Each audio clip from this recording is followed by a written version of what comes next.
kita masuk ke dasarnya dulu ya. Kemarin kita belum bahas, jadi kita bahas lagi di sini.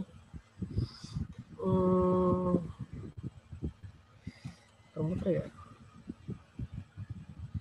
Ini konsep dasar sistem informasi.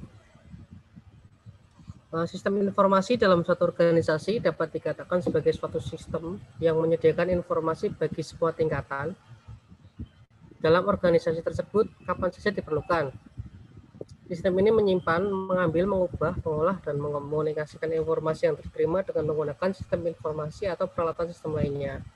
Ini menurut McLeod, sistem informasi merupakan sistem yang mempunyai kemampuan untuk mengumpulkan informasi dari semua sumber dan menggunakan berbagai media untuk menampilkan informasi. Jadi sistem informasi itu hubungannya dengan kegiatan manajemen ya. Jadi informasi yang diperoleh itu biasanya berupa data. Nah, data mentah itu diolah dan diubah menjadi data yang siap untuk digunakan, dalam arti data matang.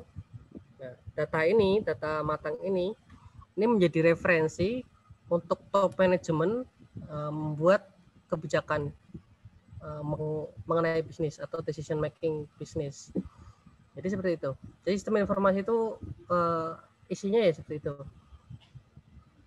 Makanya menurut McLeod ini ada sistem informasi itu mempunyai kemampuan untuk mengumpulkan informasi dari semua sumber dan menggunakan berbagai media untuk menampilkan informasi. Itu tujuan utamanya memang untuk menampilkan informasi atau menampilkan data. Data dari mulai data mentah sampai ke data jadi. Gunanya apa? Untuk menjadi referensi top manajemen mengambil keputusan bisnis. Terus ini persyaratan umum dalam sistem informasi. Yang pertama harus diketahui oleh penerima sebagai referensi yang tepat. Ini seperti yang barusan saya bilang bahwa yang namanya sistem informasi ya harus sesuai dengan penerimanya. Penerimanya mintanya apa? Kalau dalam keuangan misal dia mintanya return on asset, berhubungan dengan aset. Bagaimana sih investasi sekian ratus juta kita tentang aset A? Penyusutannya gimana? Terus untuk return on investasinya seperti apa dari aset itu. Jadi harus disesuaikan dengan referensi yang tepat. Jadi penerima ini sebagai referensi yang tepat. Penerima ini top manajemen ya. Jadi kalau beda ya otomatis nggak bisa dibuat untuk referensi decision making. Yang kedua harus sesuai dengan kebutuhan yang ada dalam proses pembuatan dan pengambilan keputusan. Ini jadi data yang diolah menjadi data matang itu sudah seharusnya itu disesuaikan dengan bagaimana akan si top manajemen ini mengambil keputusan. Kalau tentang aset ya nanti jatuhnya pengambilan keputusannya tentang aset. Jadi tetap sistemnya bottom up. Jadi data mentah diolah menjadi data matang, jadi return on asetnya ketahuan, berarti kebijakan keputusannya akan mengacu kepada referensi tersebut. Biasanya kalau dalam sistem manajemen itu kalau kalian masih ingat itu nggak tahu diajarin apa enggak ya. Jadi kalau dalam konsep manajemen itu ada yang namanya bottleneck. Bottleneck itu artinya leher botol. Kalau kalian lihat botol itu kan kalau bagian atasnya itu menyempit kan.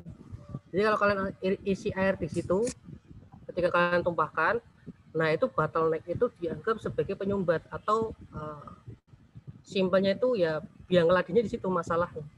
Jadi kalau kalian potong bottlenecknya, airnya akan tumpah-tumpah ya setumpah-tumpahnya, kemudian lancar lah. Arus itu bisa diasumsikan sebagai arus keuangan atau arus aset, arus distribusi, arus channeling, macam-macam. Yaitu dalam konsep manajemen itu namanya bottleneck. Nah ini harus disesuaikan dengan bagaimana keputusan yang akan diambil itu mengacu kepada bottleneck tersebut. Jadi sistem informasi mengolah itu entah dari penggunaan algoritmanya atau dari si sumber daya manusianya dia ngolahnya seperti apa. Itu sistem informasi.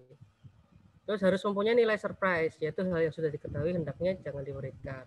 Ini maksudnya nilai surprise itu ketika data matang sudah jadi dia akan kelihatan bottleneck-nya di mana aja. di masalahnya itu sumber problemnya itu di mana aja.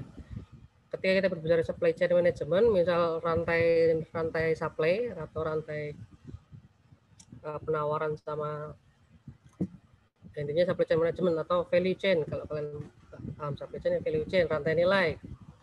Ketika penciptaan nilai dari sebuah produk itu terdapat problem, berarti ya di situ masalahnya. Nah itu maksudnya nilai surprise di situ. Jadi value-nya itu, surprise-nya itu by bottleneck itu disesuaikan dengan problem masing-masing.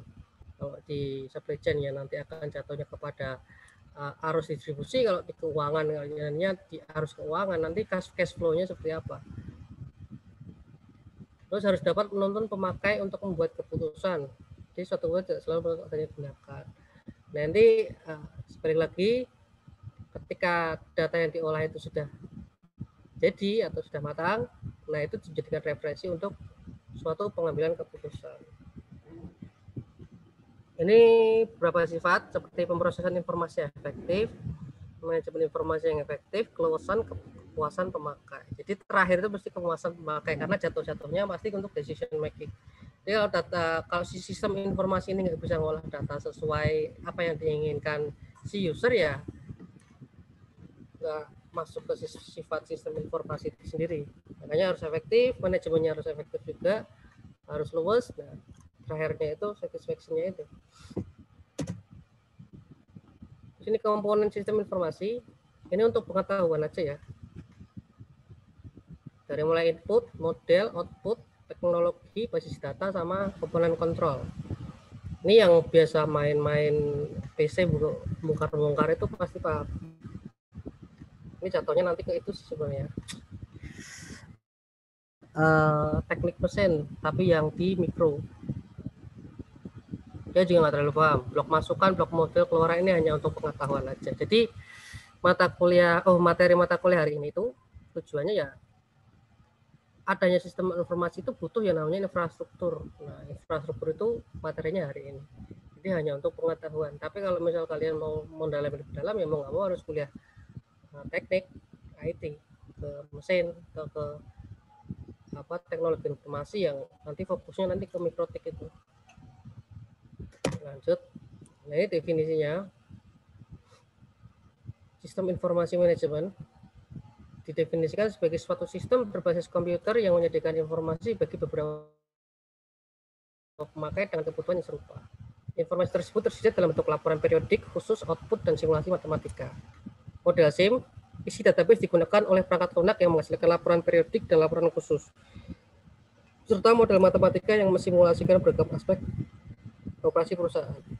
Mungkin kalau yang laporan-laporan sekalian sudah paham karena sudah dapat mata kuliah ALK ya, analisis laporan keuangan. Jadi ya itu laporan keuangan itu kan periodik, ada yang kuartal, ada yang 3 bulanan, ada yang per semester, macam-macam tergantung pendekatan perusahaannya seperti apa.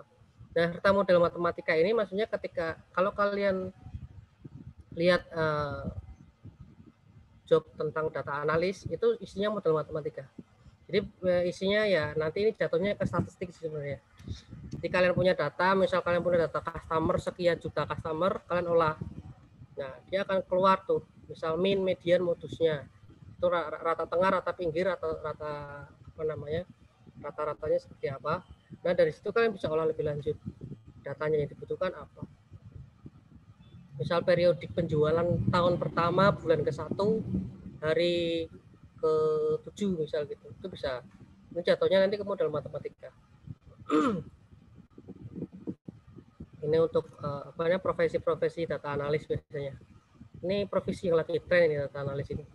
Karena sekarang basisnya big data, jadi orang-orang yang data analis ya memang gajinya gede-gede. Alumni MKS ada jadi data analis dia sekarang di Malaysia kalau nggak salah. Kemarin sempat bicara itu di waktu lebaran itu. Jadi sebagai data analis, ya isinya ya harus paham matematika, mau nggak mau. Matematikanya matematika statistik tapi. Ini dasar operasi dalam sistem informasi manajemen dikelompokkan ke dalam 2 bagian. Yang pertama kegiatan pada tingkat manajemen dan kegiatan pada tingkat pengoperasian. Nah, ini informasi terus masuk ke tingkat manajemen. Ini gambarnya seperti ini. Jadi kegiatan pada tingkat pengoperasian, terus keputusan dari personel operasi, informasi plus aturan. Jadi semuanya harus disesuaikan dengan standar operasional prosedur perusahaan. Makanya ini plus aturan. Lebih jelasnya di sini. Jadi kegiatan pada tingkat manajemen digambarkan dalam bentuk segitiga yang terletak di atas gambar 4 persegi panjang. Gambar pada kegiatan tingkat pengoperasian yang dapat dikatakan sebagai suatu hal yang tradisional. Nah, ini kalau kalian masih ingat mata kuliah manajemen di semester pertama itu, ini bahas tentang piramid dalam level, tadi apa ya teorinya ya? Pyramid level of management kalau nggak salah. Jadi sistem piramida dalam proses manajemen di perusahaan. Kalau kita lihat di bottom, di paling bawahnya dasarnya ini, itu ada bottom of pyramidnya itu biasanya diisi tentang staff-staff. Jadi profesinya ya staff-staff semua, kayak staff marketing, staff administrasi, staff keuangan, staff akuntansi, staff accounting, begitu. Kalau di perbankan lebih banyak lagi. Jadi ini isinya proses-proses transaksi semua di sini semua. Jadi level kegiatan operasi itu di sini semua, transaksi-transaksi. Karena memang kalau kita mengacu ke sistem informasi, biasanya setiap level itu dia memiliki apa ya? Memiliki nilai tersendiri. Misal ketika staf ini buka aplikasi tentang aset dan tentang keuangan, dia hanya bisa mengacu ke input data saja. Nah, kalau dia naik lagi levelnya, dia akan bisa mengakses platform-platform lain. Misalnya contoh kayak bagaimana sih breakdown tentang minggu pertama sampai ke minggu keempat dalam bulan tertentu. Nah, itu bisa dibuka sampai ke situ. Karena ini fungsinya nanti ke pengawasan, ini lebih detail lagi bisa buka. Kalau ya di sini nggak bisa buka, di sini cuma bisa input doang biasanya. Kalau di sini bisa buka macam-macam. Nah, kalau di atas ini ya otomatis terbuka semua karena dia butuh rencana yang detail ya. Tapi walaupun rata-rata sih nggak dibaca semua sih, paling hasilnya aja nanti untuk decision making. Ini makanya kalau sudah sampai sini biasanya level supervisor, ini manajemen pengawas kegiatan atau kegiatan karyawan. Jadi biasanya level supervisor, kalau di sini sudah ke middle manager. Ini kalau di perbankan itu kalau di tingkat unit itu ada kepala unit. Nah, untuk manajemen tingkat menengah yang di sini dia ada di kepala cabang. Nah, di sini itu biasanya fokusnya ke AM, area manager atau regional manager, semacam. Sampai sini ada yang bertanyakan?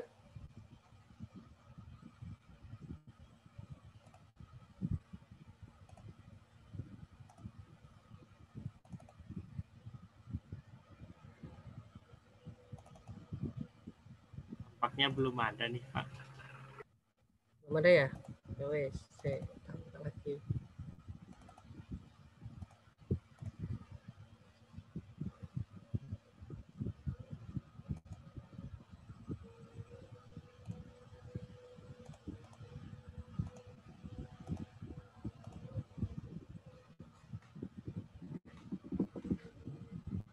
Nah, ini tentang infrastruktur dalam sistem informasi.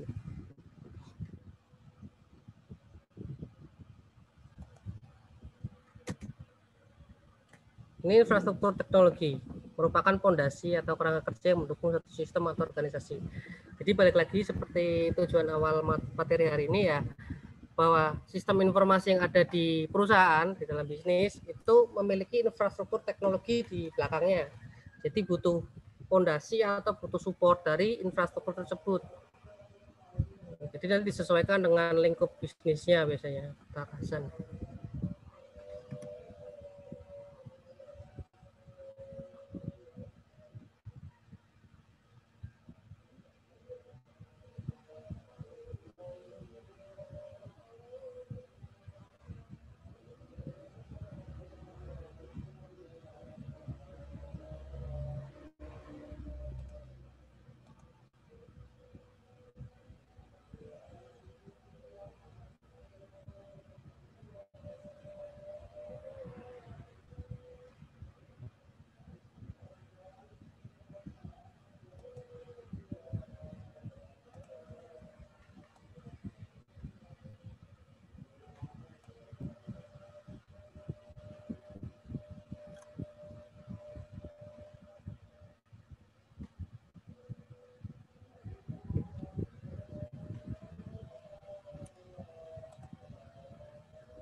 Private sih.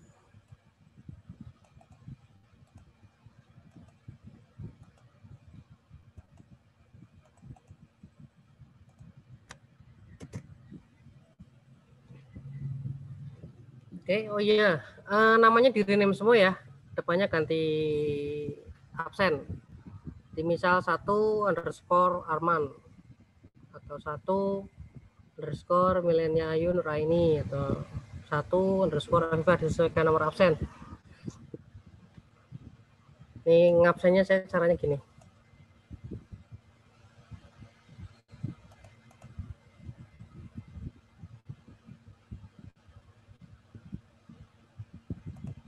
Oke, lanjut. Ini infrastruktur teknologi. Jadi infrastruktur IT merupakan sumber daya teknologi.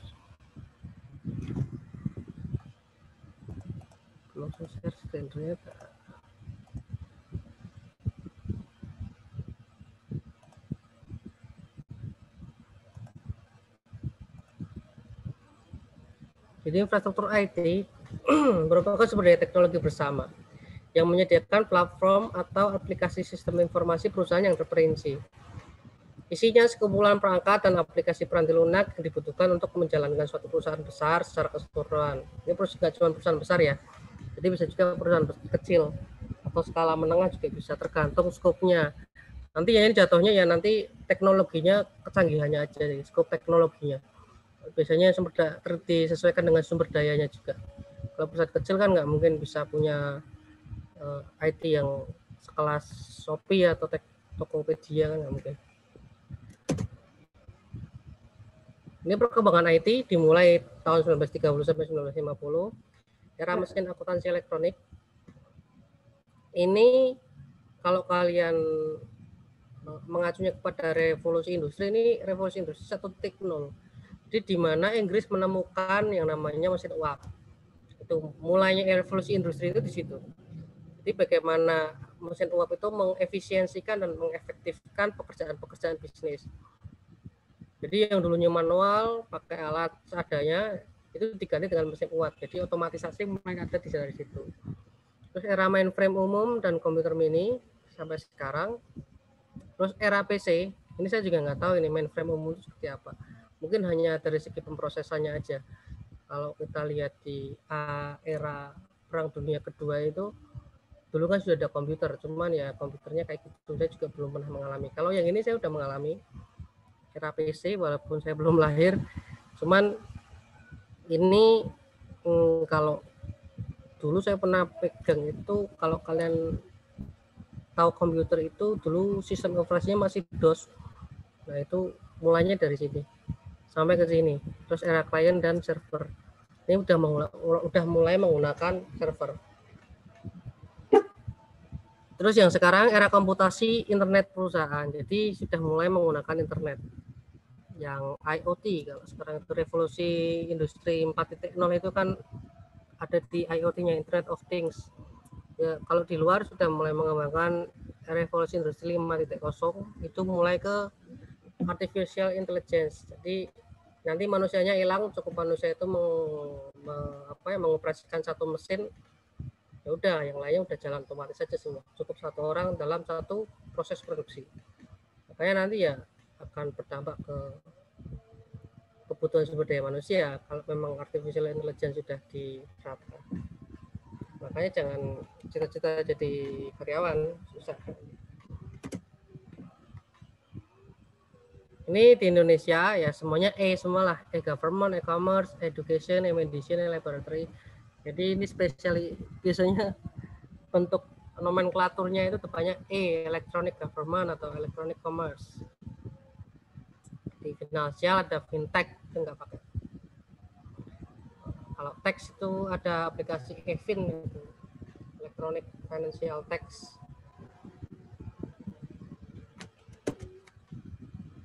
Nggak usah. Nah, ini.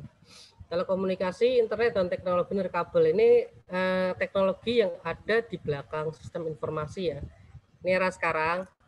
Jadi sistem telekomunikasi itu pengertiannya ini, kumpulan peranti keras dan lunak yang disesuaikan, yang diatur untuk mengkomunikasikan informasi dari satu lokasi ke lokasi lainnya. Nah, ini kelebihan untuk era sekarang itu memang dalam hal informasi sharingnya itu nggak terbatas waktu, tempat, dan intinya nggak terbatas lah. Paling nanti gangguannya pada cuaca. Ini jenis-jenis jaringan untuk pengetahuan aja. Ada local area network, ada metropolitan and wide area network, ada yang wide area network. Jadi ini bedanya, kalau local area network itu biasanya sepengalaman saya, dulu waktu saya kerja di Adira Finance itu salah satu perusahaan besar di Indonesia, leasing yang nggak syariah. Yang penting knowledge-nya aja. Jadi dia juga menggunakan LAN. Kalau kalian PKL itu kalau di perusahaan kayak BSM itu dia pakainya LAN. Cuman komputernya saya yakin nggak sebanyak leasing. Kalau local area network itu biasanya komputer per komputer itu dihubungkan dengan kabel. Jadi internetnya itu by kabel. Dia nggak pakai jaringan, dia nggak pakai wifi. Dia pakai LAN. Di LAN masuk ke data center atau ke mainframe-nya. Nah, dari mainframe itu jaringannya dari situ. Jadi internetnya ada di situ. Biasanya dia modelnya paralel. Jadi tiga jenis provider dijadikan satu jaringan. Jadi bandwidth-nya kuat. Nah, di situ. Jadi satu mainframe namanya. Bukan mainframe komputer ya, cuman jadi satu satu blok sendiri lah. Kalau kalian lihat di Feby itu ada tuh di komputer lab itu sebelah pojok itu ada tuh ruang server itu. Cuma dia nggak canggih sih, biasa aja. Karena dia tetap aja masih pakai satu provider. Lalu kalau di perusahaan bisa lebih dari satu provider, ya gunanya untuk backup. Karena kan dia nggak boleh mati. Jadi transfer data itu, kalau zaman saya di leasing itu data itu transfer ke pusat itu bisa 24 jam. Karena orang kerja misal gampangnya kayak staff collection itu narik itu kan bisa sewaya-wayai, jadi sejam-jamnya aja sesuai jam mereka. Malam ketemu orang, misal pagi ditungguin, namanya orang kerja kan pagi-pagi di luar ya, di kantor semua, ditungguin sampai malam ke situ lagi sampai jam 7 sampai jam 8 nggak ada, ditungguin di tempat nongkrong ya, tagih. Nah itu kan itu nginput datanya itu kan bisa 24 jam. Apalagi yang di bagian recovery itu bisa tengah malam, jam 1 jam 2 malam narik motor di luar kota itu. Nah itu makanya butuh yang namanya backup jaringan. Begitu. Terus ada metropolitan dan wide area network. Ini biasanya dipakai di perkotaan untuk wifi ya. Nah gitu. Ini hampir sama yang kedua sama tiga. Kayaknya dia lebih cenderung ke menggunakan teknologi nirkabel atau tanpa kabel. Internet. Kalau nirkabel itu menggunakan kabel. Ini biasanya kalau ada yang hotspot di kota itu dia pakainya ini, wide area network. Jadi cuman satu itu? Pas itu alatnya lupa saya namanya. Ya itulah. Yang kotak kecil itu. Itu untuk menampung jaringan. Jadi untuk disebarkan jaringan di situ. Jadi tinggal masang alat itu aja.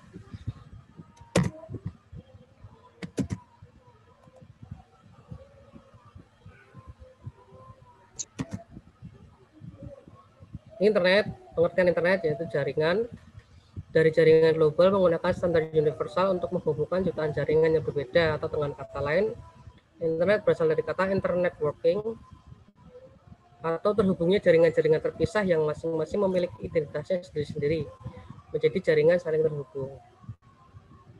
Ini penyedianya aja. Jadi kalau kalian sudah lihat videonya yang di Google Classroom itu, internet itu sebenarnya ya bukan dia itu milik properti.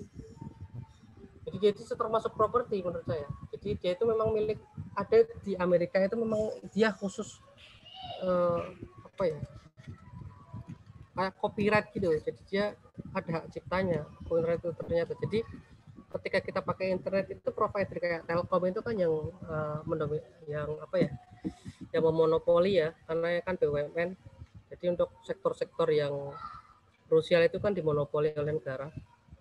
Itu Telkom itu dia bayar sama Amerika, dia beli dan lewat, karena internet itu ternyata bukan dari satelit, jadi akan memang dari kabel. Jadi kayak model provider yang punya copyright internet itu di Amerika itu bersama dengan pihak kedua kayak Google dan macam-macam, dia narik kabel dari Amerika ke setiap negara, jadi dia lewat laut, lewat bawah tanah. Nah dari kabel itu baru ditransmitkan jaringan antar jaringannya gitu. Jadi internet memang asalnya dari situ, bukan dulu aja saya kira dari satelit ya, ternyata enggak. Jadi memang narik kabelnya cuma ratusan kilometer, ratusan sampai kalau kalian lihat videonya itu ada proses internet tuh apa namanya ya, dari segi mulai maintenance-nya sampai penggunaannya seperti apa sudah ada. Ini kabel itu PC sama telepon seluler. Jadi jaringan sistem yang menggunakan kabel untuk mengakses suatu informasi komunikasi dari kabel, membuat perusahaan lebih mudah berhubungan dengan pelanggan, pemasok, karyawan, serta serta memberikan pengaturan yang lebih fleksibel dalam mengelola pekerjaan. Nah, komputer itu ada dua jenisnya, ada mainframe sama microkomputer. Kalau mikro ini bedanya simpel sebenarnya. Kalau mainframe itu biasanya digunakan dalam data center, jadi dia memang spesialisnya untuk di sini untuk pengolahan maupun penyimpanan data dalam skala besar. Ini muncul ini gara-gara adanya dogmatis big data ya. Jadi komputer mainframe digunakan oleh pengguna dalam jumlah yang besar, membuka banyak aplikasi sekaligus dalam waktu yang bersamaan. Sebuah teknologi yang time sharing yang digunakan sebagai informasi dan mendapatkan informasi penting, digunakan sebagai pengawas lalu lintas data. Jadi ini memang perspektifnya ya big data. Jadi kalau mau ngolah big data ya harus pakai mainframe komputer. Ini benar-benar yang big data ya, bukan big data dalam tanda kutip, tapi benar-benar big data. Ini ya biasanya yang punya ya perusahaan-perusahaan besar macam Google atau Tencent, itu kalau di China itu Alibaba. Ininya perusahaan-perusahaan besar. Karena memang mahal. Kalau kalian coba googling itu, saya pernah googling apa ya, provinsi DKI Jakarta kalau nggak salah. Jadi provinsi DKI Jakarta tuh pernah beli satu mainframe komputer itu harganya ratusan juta satu loh, padahal Google itu punya puluhan. Itu nggak tahu itu speknya kayaknya sih lebih jelek daripada yang Google. 6 miliar kalau nggak salah Pak. Gimana? 6 miliaran kalau nggak salah harganya yang DKI Jakarta beli itu. Oh iya, miliaran malah yang DKI Jakarta beli ya. Itu satu. Bayangin kalau yang punya Google itu. Nah, itu mainframe komputer. Ini bentuknya kayak gini. Ya saya juga belum pernah megang, jujur aja. Karena ya baru lihat dari YouTube aja mainframe komputer seperti apa. Cuman kalau di perusahaan biasanya dia punya kayak blok-blok seperti ini. Cuman dia isinya enggak prosesor ya. Jadi isinya ya hard disk saja. Emang kegunaannya untuk data center. Jadi ini biasanya dinamai itu warehouse. Jadi data warehouse. Data warehouse itu isinya ya data center sama mainframe komputer. Mainframe komputer untuk apa? Untuk olah datanya, untuk transmit datanya. Nah, data center untuk apa? Untuk nyimpen datanya. Jadi Google itu kan perspektifnya seperti itu. Jadi cloud computing nanti di materi berikutnya sih ada. Jadi cloud computing itu kita nyimpen di Google Drive. Itu sebenarnya ya Google itu ya punya data center sendiri di Amerika, tapi memang berbasisnya internet. Jadi kita nyimpen di situ, Google simpen di data center dia. Nah, ngolahnya gimana ya, pakai mainframe komputer. Pokoknya bisa bayangin aja, satu orang itu sekitar 12 giga kalau nggak salah ya, 10 sampai 12 giga. Itu miliaran orang di dunia yang pakai Google Drive. Kalau dia penuh itu bisa berapa ribu tera atau hexa mungkin, atau nggak tahu itu di atasnya tera kan, tera, hexa, terus hexagonal, tera, okta, hexa. Itu berapa ribu saya juga nggak terlalu paham. Ini cuma untuk pengetahuan aja bahwa ya, sistem informasi itu memang butuh yang namanya cost, butuh infrastruktur. Semakin besar kebutuhan kita terhadap algoritma atau pengolahan data yang basisnya otomatisasi ya, ya mau nggak mau ya kita harus punya infrastrukturnya. Ini kan otomatisasi semua, dia bekerja 24 jam full. Kalau kalian coba lihat di YouTube itu ada, kalau kalian tahu Bitcoin itu kan basisnya itu dia nambang tapi secara virtual. Jadi dia nambangnya itu dalam bentuk dia nyari celah, atau bahasa gamenya itu bug itu loh, BUG itu loh. Jadi nyari serangga di tumpukan jerami. Jadi kalau kalian punya serangganya itu dibayar dengan Bitcoin. Nah itu Bitcoin itu sebenarnya itu cryptocurrency.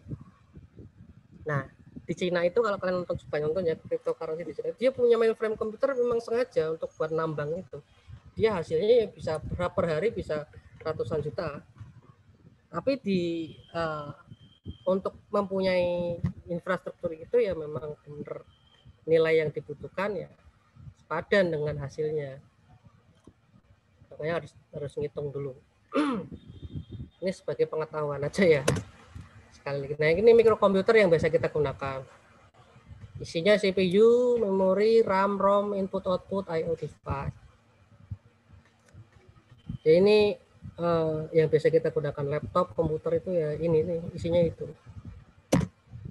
Ini data center merupakan fasilitas yang terdiri dari jaringan komputer dan penyimpanan yang digunakan oleh bisnis atau organisasi lain untuk mengatur, memproses, menyimpan, dan menyebarluaskan data dalam jumlah yang besar. Ini data center. Data center itu gampangnya gudang file, cuman berbentuknya virtual. Biasanya tempatnya ya di ruang server. Kalau di perusahaan-perusahaan ini biasanya di ruang server. Dan itu pun bekerja 24 jam non-stop. Jadi kalau punya ruang server itu ya AC nggak boleh mati, biasanya AC lebih dari 1, dan suhunya nggak boleh lebih dan kurang, dia harus stuck di nilai berapa. Itu ada ukurannya. Ya kalau terlalu dingin dia akan lembab, terlalu panas dia akan overheat. Itu data center. Lagi infrastruktur lagi. Ini pentingnya data center. Sumber daya listrik yang tidak terganggu dari segi security-nya, keamanannya, pemrosesan dan penyimpanannya, terus banyaknya IP provider dan bandwidth. Ini yang sudah saya jelaskan ya, bandwidth. Jadi ketika kita menggunakan data center, biasanya kita punya lebih dari satu provider internet. Jadi sistemnya nanti paralel. Terus ini sumber daya listrik yang tidak terganggu ini maksudnya biasanya kalau kita punya server itu kita daftarkan ke LN. Jadi dia punya meteran sendiri biasanya untuk server tuh. Karena server itu nggak boleh mati memang. Jadi kalau dia listrik sering drop, dia akan mengganggu. Yang simpel aja kayak kita punya AC, kalau listrik sering mati di rumah kita tuh AC-nya pasti kena. Minimal kapasitornya itu kena minimal. Nah itu. Nah, apalagi ruang server yang isinya data stream ini. Lagi ngolah data, lagi proses data, kan dia kan prosesnya 24 jam non-stop, nggak berhenti. Makanya listriknya ya benar-benar harus dijaga. Itu kenapa budaya itu. Dan ini ada dasar hukumnya. Ini boleh. Terus security, data center, kenapa data center itu lebih secure daripada yang tradisional? Ya memang tradisional itu kan perlu ruangan yang lebih besar. Jadi kalau file-file ditumpuk itu perlu nyari ruangan yang lebih besar. Terus tracingnya lebih rumit. Nyari file itu kalau di gudang file itu malah pusingnya setengah mati. Terus belum dimakan kecoa, tikus, rayap itu. Jadi perlu pest control kalau dia direct itu dulu. Waktu masih pakai tradisional ya. Jadi ada file-file yang memang bentuknya ya mau nggak mau harus tradisional. Contohnya ya kayak sertifikat rumah yang dijaminkan itu ada gudangnya sendiri, dan itu butuh yang namanya pest control. Kalau nggak makan tikus nanti sertifikat rumah orang. Terus pemrosesan dan penyimpanannya lebih mudah, banyaknya IP provider. IP provider itu ya kalau pakai data center biasanya dia bisa memproduksi IP banyak. Ini biasanya ya bentuknya kalau yang pakai IP provider bentuknya nanti LAN dia pakainya, karena setiap LAN untuk mengakses data center itu butuh kayak codingnya di awal itu coding IP-nya. Simpelnya gini, kalau orang mau nyari file itu kalau di data center ya harus tahu pintunya dulu mana. Nah pintunya itu IP. Nah setelah IP-nya dapat, kita baru masukkan passwordnya, baru masukkan kuncinya. Ini cloud computing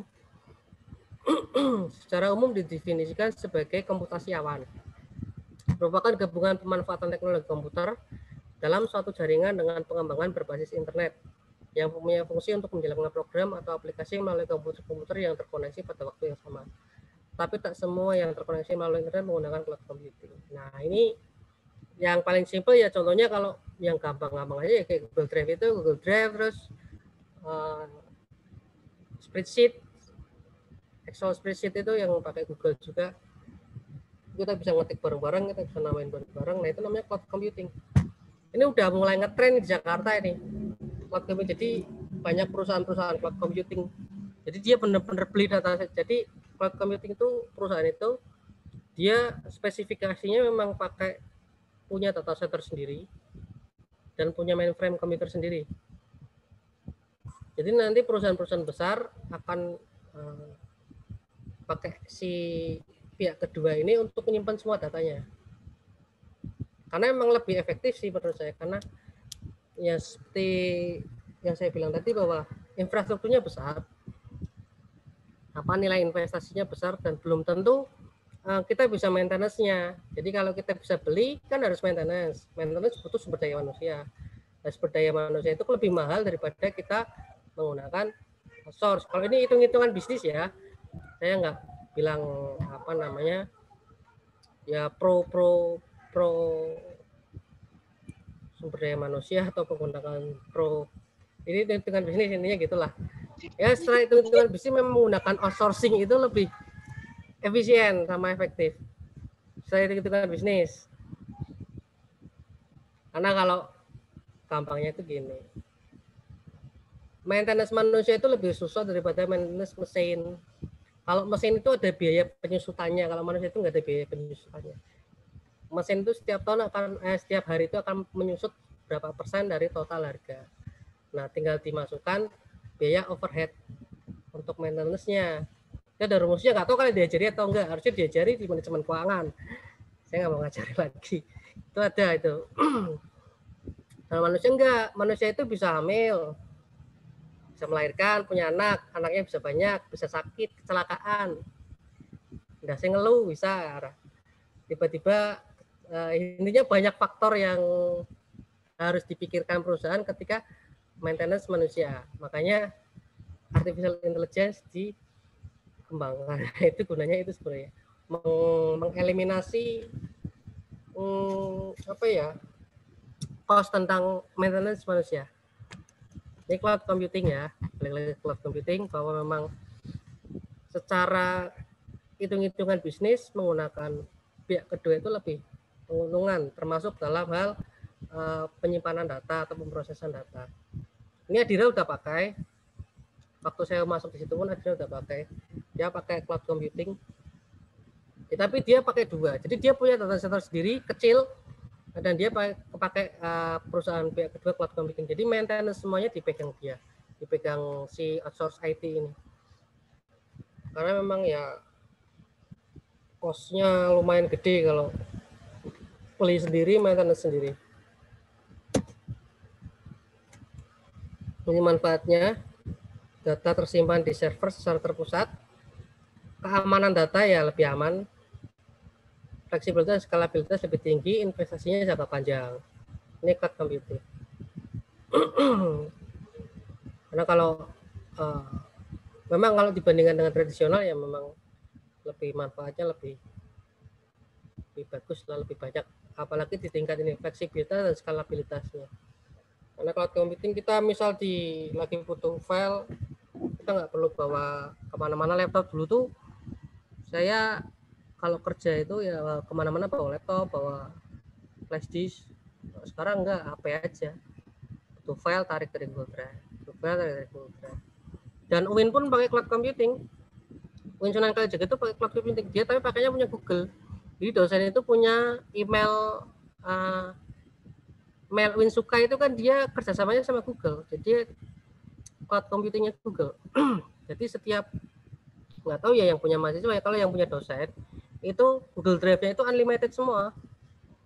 Sama Pak. Jadi yang kenapa? Sama Pak, kita yang mahasiswa juga ada Pak. Unlimited semua tapi Unlimited juga Pak. unlimited juga kan. Nah itu bisa disemen di situ semua. Cuman kalau kalian jadi percuma. Tapi kalau punya dosen kan akan ya paling enggak sampai pensiun dipakai. Nah makanya kalau yang dosen-dosen muda yang ini nyemen di situ. Jadi sekarang enak, nggak perlu bawa flash disk kemana-mana, tinggal pakai HP, transfernya pun lewat WhatsApp atau sharing Google Drive yang sudah memanfaatkan cloud computing ini. Ini cara kerjanya, nggak usah dibaca aja. Ini virtualisasi. Jadi proses menghadirkan satu set sumber daya komputasi seperti daya komputasi atau daya penyimpanan data sehingga semuanya dapat diakses dengan tidak dibatasi oleh konfigurasi fisik atau lokasi geografis. Virtualisasi adalah sebuah teknik yang saat ini baik diterapkan untuk memenuhi kebutuhan teknologi informasi yang semakin tinggi, namun diikuti dengan tuntutan untuk mengefisiensikan biaya digunakan semaksimal mungkin. Nah ini virtualisasi itu ya contoh paling simpel ya kita belajar pakai Zoom ini maksudnya ke virtualisasi. Jadi kita nggak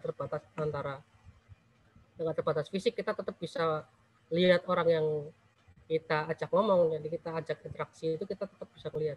Jadi nggak terbatas kepada lokasi geografis. Jadi beda-beda tipis sebenarnya antara cloud computing sama virtualization ini.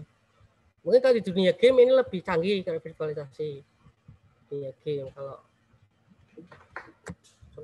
di Nintendo Wii itu kita gerak, kita ninju itu ya di game ikut ninju itu termasuk virtualisasi. Apalagi yang kalau di film-film sci-fi itu kan ya walaupun belum terwujud, saya yakin suatu saat akan terwujud. Film atau di komik-komik sci-fi itu banyak yang game yang nanti kita bisa masuk ke satu pasti kalian udah pernah lihat sih, game morph itu MMORPG. Nah itu virtualisasi. Ini saya yakin satu saat dia akan ada, karena ya memang sedang diupayakan. Nah ini tujuannya untuk menciptakan kinerja dengan tingkat tinggi, ketersediaan, keandalan, ketangkasan, atau untuk membuat dasar keamanan dan manajemen yang tepat. Ini contoh peralatan komputer yang dapat divirtualisasikan. Contohnya storage, aplikasi, sama network. Aplikasi itu kan termasuk virtualisasi. Jadi contoh sebagai simpel mobile banking kan, itu kan memvirtualisasikan bank secara mobile. Jadi semua transaksi yang ada di fisik dari perspektif fisik ya, bank dari perspektif fisik itu dimasukkan ke dalam perspektif mobile atau menggunakan media smartphone. Nah itu mobile banking itu termasuk ke dalam virtualisasi dari segi bisnisnya langsung, malah di transaksinya. Storage-nya ini termasuk juga aplikasi network. Sudah selesai. Ada yang mau ditanyakan atau diskusikan? Pak, mau tanya Pak. Tadi kan kata Bapak itu sempat menyebutkan kalau di Indonesia tuh kayak contohnya Telkom itu kan bayar ke istilahnya servernya internet lah gitu di Amerika. Kan sekarang itu udah banyak sih Pak provider internet. Apakah mereka juga melakukan hal yang sama atau istilahnya mungkin disatuin ke Telkom terus Telkom bayar ke gitu Pak? Setahu saya sampai detik ini itu yang jadi kalau Indonesia itu kan masih menganut sistem ekonominya ketika dia di sektor-sektor yang benar-benar terlibat dengan khalayak banyak atau masyarakat banyak, itu dimonopoli oleh negara. Nah setahu saya provider itu masih bayar kepada Telkom. Ya, Telkom nanti yang bayar sama Amerika. Jadi kayak modelnya ya Telkom beli dari Amerika, nanti dijual lagi ke provider kayak Flash, kayak MNC gitu. Sebenarnya gitu. Jadi belum dilempar ke mekanisme pasar, tahu saya. Tapi kalau salah ya mau direvisi. Saya belum pernah. Dulu saya pernah googling, jawabannya seperti itu. Terus Pak, saya kan juga pernah nonton film kayak Mission Impossible gitu Pak. Nah di situ tuh ada kayak semacam kayak mau mencuri data gitu, terus datanya itu ada di bawah air Pak. Apakah maksudnya data center seperti itu gitu Pak? Pokoknya kayak misalnya kalau logam jatuh ke air, ke kolam yang isinya data itu bakal kedeteksi gitu Pak. Apakah seketat itu gitu loh, data center gitu loh Pak? Kalau di film itu kan fiksinya lebih banyak ya daripada enggaknya. Ya saya nggak tahu, mungkin yang khusus untuk contohnya area 57 itu kalau di Amerika itu kan ada tuh area-area khusus yang nggak boleh dimasuki manusia, itu kan ada. Ya nggak tahu, mungkin mereka pakai gitu. Tapi kalau Google ya biasa aja data centernya. Gitu. Takutnya beneran ada Pak yang maksudnya disimpan ya, di dalam air gitu. Mungkin ada secara konspirasi, teori konspirasinya ada. Sebagai contoh kalau kayak model apa namanya, ternyata Amerika sudah meneliti tentang perjalanan waktu itu di area 57 kalau salah 41 atau 42 itu. Dia ada area tertentu memang dia mempelajari tentang hal-hal yang di luar akal manusia. Itu konspirasi, tapi teori konspirasi. Faktanya ya nggak tahu, namanya juga teori konspirasi. Teori konspirasi itu kan menyimpang. Jadi ketika jalan lurus nggak ketemu, dia menyimpang, itu namanya konspirasi. Jadi kita lurus nih nggak ketemu nih, teori lurusnya nggak ketemu, nah kita pakai teori yang menyimpang, baru ketemu jalannya. Itu namanya teori konspirasi. Filosofisnya seperti itu, teori konspirasi. Sebagai contoh COVID-19 itu teori konspirasinya kan memang untuk memperlancar yang namanya artificial intelligence sama virtualisasi. Jadi semuanya di long distance kan, jadi dikasih jarak biar terbiasa dengan yang namanya hubungan interaksi tanpa tanpa batasan fisik gitu. Itu teori konspirasi kan seperti itu. Dan memang kalau ya nggak tahu ya memang benar atau enggak ya. Jadi kalau bicara tentang konspirasi itu kadang-kadang ya nanti terjadi atau kadang-kadang ya nanti nggak terjadi. Cuma ya sekarang terjadi sih menurut saya. Karena kayak contohnya Elon Musk itu kan dia sudah mulai buat yang namanya virtualisasi. Dia mau bikin chip yang akan masuk ke dalam apa ya tubuh manusia. Nah itu kan Elon Musk tuh. Nanti di situ semua itu ada yang namanya KTP kita di situ, SIM kita di situ. Ini semua data kita ada di situ. Jadi kalau kita kemana ya kita juga nggak pakai itu. Kita bayar kita pakai itu. Nah, itu kan ada apa ya? Ada keterhubungan. Kalau menggunakan teori konspirasi kan ada keterhubungan bahwa nanti jatuhnya nanti ya artificial intelligence. Kita biar terbiasa dulu nih kita pembelajaran online biar terbiasa nggak ketemu orang yang biasanya ketemu orang. Itu teori konspirasi seperti itu. Jadi memang kalau bicara film ya fiksi, sci-fi apalagi tuh, wah itu memang. Tapi kalau menurut saya suatu saat akan terjadi karena rata-rata seperti itu. Karena mereka bikin film tuh nggak sembarangan biasanya. Jadi ada dasar impiannya akan nanti kita akan menuju ke situ. Kalau orang luar ya, kalau orang Indonesia bikin film yang ngarang aja, judulnya aja ngawur-ngawur kan. Banyak yang gitu. Jadi gitu. Saya juga nggak tahu itu ada yang di dalam. Tapi untuk teknologi yang paling simpel gini, api kan kalau kena air mati ya, itu ada yang namanya teknologi ngelas besi di dalam laut. Oh, iya, kalian coba aja lihat. Nah, itu simpel seperti itu. Ada itu caranya gimana saya juga nggak tahu. Jadi kalian ngelas besi itu di dalam laut. Jadi kan teknologi sekarang benar-benar canggih. Jadi ada kereta bawah tanah di dalam laut, narik kabel ratusan ribu kilometer untuk jaringan internet tok, padahal itu ya bukan tok sih, memang nanti jatuhnya benefitnya besar kan karena semua orang sekarang pakai internet gitu. Iya man. Iya Pak, siap Pak. Terima kasih konfirmasinya Pak.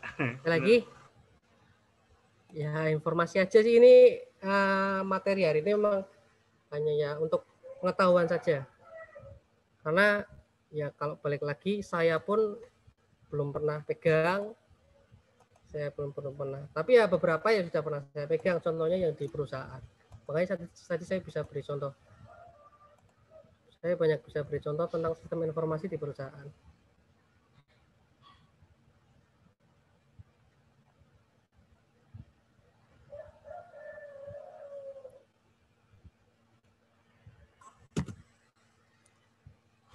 Gimana?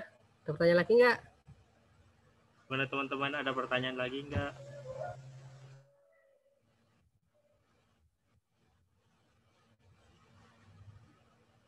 Kalau nggak ada kita akhiri ya. Kita tutup dengan bacaan hamdalah. Alhamdulillahirobbilalamin. Assalamualaikum warahmatullahi wabarakatuh. Waalaikumsalam warahmatullahi wabarakatuh. Warahmatullahi wabarakatuh. Warahmatullahi Saya N ya.